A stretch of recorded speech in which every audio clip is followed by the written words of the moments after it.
Maggi date 3 दगी माना खोंजंग जे संगसनगे हाइदना माना सरायन बगी खोंजंग संगसनलक्पा जस्टिस पंगनगी नोक्ता संगसनलक्पा खोंजंग असे मसी मणिपुर गवर्नमेंट ना ताबी रक्तबा जे नोंमतसु मणिपुर गवर्नमेंट की माइगे दगी मा करी तौरी कर्म फिबम द लेरी हाइबना सिंबा अमता हंगक्तबा ऐसामक समम Dhruva general secretary उरिबो अपुनबलु अखोइना ngasi press में तौजरीबसी मरुओइना अखोइगी इसन नुपी हाइम जेनिफर ना अखोइगी मित्रा मंगनी सुपना अखोइगी चरा हेंबी संगसन लक्पा मरमदी मांगना संगसन की थौदोकसे मरुओइना तुरंगलाउबीदा थोकिबा थौदोकतुना मरम ओइराकांदा अखोइगी पिकलिबा अगांगसिंग लेहिदबा ममा मपाना अगांगसिंग लोकसन लगा मागी मथों पांथोकनिंबना मरम ओइरागा मथों पांथोकिबा अबदि हाइरिबा इरांगदुदा थौदोकतुदा अखोइगी थोनिंग थौदोक थोकपा ओइना अखोइ सिक्योरिटी फोर्स की माइगेदगी मुमैना कापकपदगी मियोय अहुम मुसु लेहिदबा हाइरिबा थौदोकसिंग असिना मरम ओइराकांदा मागी थमोइदा जेसी सु लेहिदबा अदगी मागी दमकता जस्टिस की दमकता चेन चोंगम मयाम अमा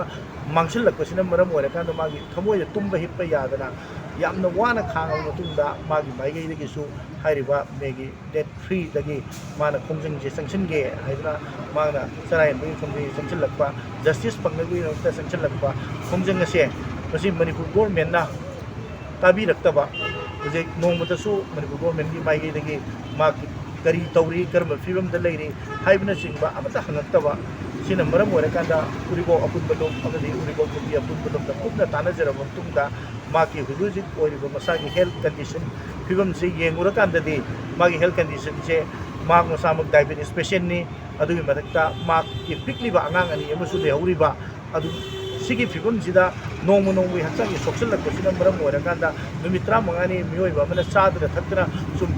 लेसनलक्पा हाइबसे माक पुंसीजे लोइरकनबगी मसा मतंगसिदा मणिपुर गवर्नमेंट की माइगेदगी ममित उइसलगा लेइबदौना तुमिना लेइबदौना लेसनगिबा हाइबसी यामना मोंग मरिन तादबा अदुगुंबा थौंग अमखकनेना गवर्नमेंट की मथक्ता थमजबगा लोइनना उरिबोक अपुनबलु अमदी उरिबोक नुपी अपुनबलु कुपना तानाजरबा मतुंगदा अगांगसिगी कंडीशन सिना मरम ओइराकांदा अखोइना तासु ताबीद्रबा अदुगा अखोइ हुजुजिक मागना संगसलिबा खोंजनजिदा गनामतनसु मसक खंगबीदबगी मोंगदा लेइबा माना वाजरिबा माना पुंसी मसाना मसाबु अखोइ सोसाइटी तौजरगेना संगसलैबा खोंजंगजिदा कनागुंबा अमतनसु खांबीबगी मोंग महुत्ता हेना दुम थवै उसितना लेइबगी मोंग लाक्सलक्पसिना मरम ओइराकांदा उरिबो अपुनबलु अमदी उरिबो नुपी अपुनबलु कुपना तानाजरब मतुंगदा मागी हेल्थ कंडीशन मागी मसा मसुगी मयाम येंगबा मतुंगदा अखोइ ये डॉक्टर की एडवाइस की मतुंगिना मा हाइरिबा कंडीशन सिनदी मा चराय हेनबगी खोंजंगी चंगबा मतमदा यामना अवाफमदा तागदौबा फिबम अमा लाकनी हाइबसिना मरम ओइराकांदा उरिबो अपुनबलु अमदी उरिबो नुपी अपुनबलुना मियामदा जेनिफर की ngasi चराय हेनबगी खोंजंग असे अखोइना मतंगसिदा मा तोलगा मा उरिबो अपुनबलु अमदी उरिबो नुपी अपुनबलुना संगसलक्पा मणिपुर मियामगी दमकता संगसलक्पा खोंजंगसिंगदा सरुक या हनबा अदुगा मा मंजिल थाना मैम की दमकता थबक तोहनबा हाइबा वखलोनसिदा युमफम ओइराकांदा ngasi आइबा नुमिसिदगी जेनिफर की ngasi सरायनबगी खोंजंगसे मखातना चथलरोय हाइदरा उरिबो अपुनबलु अमदी उरिबो नुपी अपुनबलु की मोसिनजरगा पाइबन युमफमदा तमजरी